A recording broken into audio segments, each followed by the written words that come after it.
Welcome back to our channel. ഇന്ന് ഞാൻ വന്നിട്ടുള്ളത് വളരെ പെട്ടെന്ന് തയ്യാറാക്കി എടുക്കാൻ പറ്റുന്ന ഒരു അടിപൊളി മീറ്റ് റോളാണ്. നമ്മൾ കടയിൽ നിന്നൊക്കെ വാങ്ങിക്കുന്ന ആ ഒരു ടേസ്റ്റിൽ നമുക്ക് മീറ്റ് റോൾ എങ്ങനെ തയ്യാറാക്കി എടുക്കാമെന്ന് നോക്കാം. ആദ്യം തന്നെ അതിന് വേണ്ടിയിട്ടുള്ള മാവ് തയ്യാറാക്കി എടുക്കാം. അതിനായിട്ട് 2 സ്പൂൺ പഞ്ചസാര, അതുപോലെ തന്നെ 1 സ്പൂണ് ഈസ്റ്റ്, ഇളം ചൂടുവെള്ളം ഇത് ചേർത്ത് ഒരു 15 മിനിറ്റ് നമുക്കിതൊന്ന് റസ്റ്റ് ചെയ്യാൻ വേണ്ടി വെക്കാം.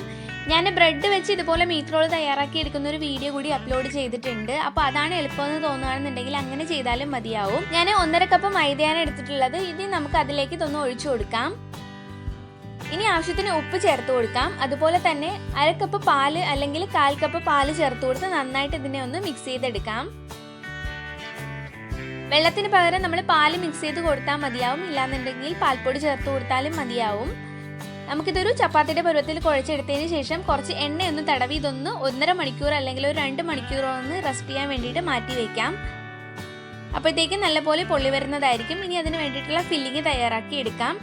ഒരു പാനിലേക്ക് എണ്ണ ഒഴിച്ചു കൊടുത്തതിന് ശേഷം അരിഞ്ഞു വെച്ചിരിക്കുന്ന സവാള ചേർത്ത് കൊടുക്കാം.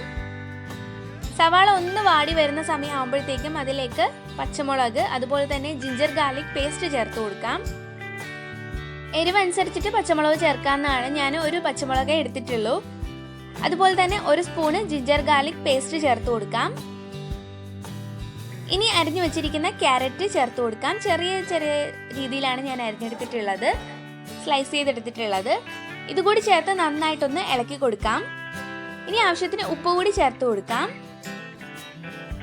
ഇനി അതിലേക്ക് 1 സ്പൂണ് അല്ലെങ്കിൽ 1.5 ടേബിൾ സ്പൂണ് മുളക് പൊടി ചേർത്ത് കൊടുക്കാം. എരിവ് അനുസരിച്ച് നിങ്ങൾക്ക് ചേർക്കാവുന്നതാണ്, നിങ്ങളുടെ ടേസ്റ്റ് അനുസരിച്ച്. അതിലേക്ക് 1 സ്പൂണ് ഗരം മസാല അല്ലെങ്കിൽ ചിക്കൻ മസാല ചേർത്ത് കൊടുക്കാം.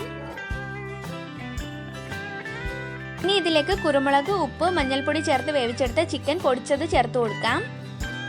ചിക്കൻ്റെ സ്റ്റോക്ക് ഉണ്ടെന്നുണ്ടെങ്കിൽ കുറച്ചൊന്ന് ഒഴിച്ചു കൊടുക്കാവുന്നതാണ്. ആ ഒരു ടേസ്റ്റും ഫ്ലേവറും കിട്ടാൻ വേണ്ടിയിട്ടാണ്.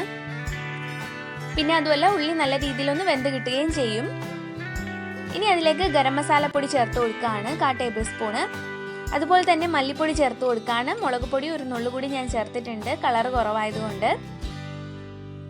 ഇതുകൂടി ചേർത്ത് കറിവേപ്പില കൂടി ചേർത്ത് നന്നായിട്ട് ഇതിനൊന്ന് വരട്ടിയെടുക്കാം. നല്ല രീതിയിൽ ഡ്രൈ ആയി വരുമ്പോഴത്തേക്ക് നമുക്കിതൊന്ന് കോരി മാറ്റാവുന്നതാണ്. എല്ലാം ഒന്ന് വെന്ത് വന്നിട്ടുണ്ട്. അപ്പോൾ നമ്മുടെ ഫില്ലിംഗ് ഇവിടെ റെഡി ആയിട്ടുണ്ട്. നമുക്കിതൊന്ന് മാറ്റി വയ്ക്കാം. ഇപ്പോൾ 2 മണിക്കൂർ കഴിഞ്ഞിട്ടുണ്ട്. നമ്മുടെ മാവ് നല്ല രീതിയിലൊന്ന് പൊള്ളി വന്നിട്ടുണ്ട്. ഇതിൻ്റെ എയർ ബബിൾസ് ഒക്കെ ഒന്ന് കളഞ്ഞെടുക്കാം. വളരെ സോഫ്റ്റ് ആയിട്ട് വന്നിട്ടുണ്ട്. നമ്മുടെ മാവ് കണ്ടാൽ തന്നെ അറിയാൻ പറ്റും, നല്ല സോഫ്റ്റ് ആയിട്ട് വന്നിട്ടുണ്ട്, നല്ല പോലെ പൊള്ളി വന്നിട്ടുണ്ട്. ഇനി ഇതിൻ്റെ എയർ ബബിൾസ് ഒക്കെ കളഞ്ഞ് നമുക്ക് ചെറിയ രീതിയിലൊന്ന് ഉരുട്ടിയെടുക്കാം.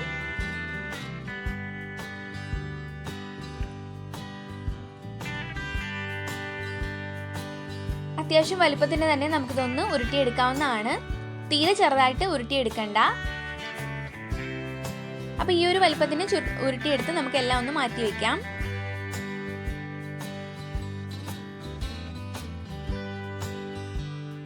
ഇനി ഇതെല്ലാം ഒന്ന് നമുക്ക് പരത്തിയെടുക്കാം. നമുക്ക് കുറച്ച് പൊടിമാവ് തൂറ്റി കൊടുത്തതിന് ശേഷം നമുക്കിതൊന്ന് പരത്തിയെടുക്കാവുന്നതാണ്. ഒരുപാട് പ്രസ് ചെയ്ത് അങ്ങ് പരത്തിയെടുക്കരുത്. അതുപോലെ തന്നെ ചെറുതായിട്ട് കട്ടിയോട് കൂടി തന്നെ പരത്തിയെടുക്കുക. ഒരുപാട് തിന്നായിട്ട് പരത്തിയെടുക്കരുത്. ഇത് പരത്തിയെടുത്തതിന് ശേഷം നമുക്കിതിലേക്ക് ഫില്ലിങ് വെച്ച് കൊടുക്കാവുന്നതാണ്.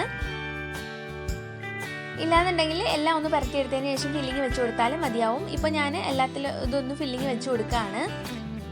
ഇതിനെ നടുക്ക് ഭാഗത്തായിട്ട് നമുക്ക് ഫില്ലിങ് വെച്ച് കൊടുക്കാം.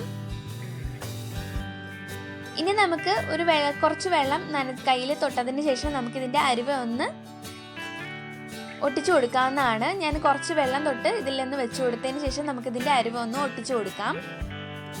2 സൈഡിലായിട്ടും ഇതുപോലെ ഒന്ന് വെള്ളം തൊട്ട് കൊടുക്കുക. ശേഷം നമുക്കിതൊന്ന് ഒട്ടിച്ചെടുക്കാം.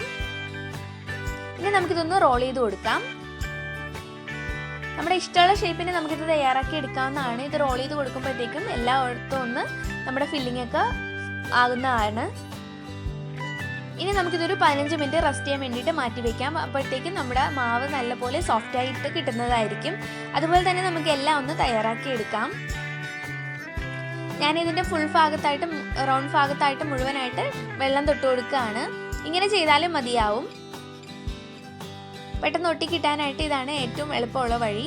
നമുക്കിതുപോലെ ഒന്ന് ചുറ്റിച്ചു കൊടുക്കാം. അതിന് ശേഷം അപ്പോൾ എല്ലാം തന്നെ ഇതുപോലെ ഒന്ന് തയ്യാറാക്കി എടുക്കാം.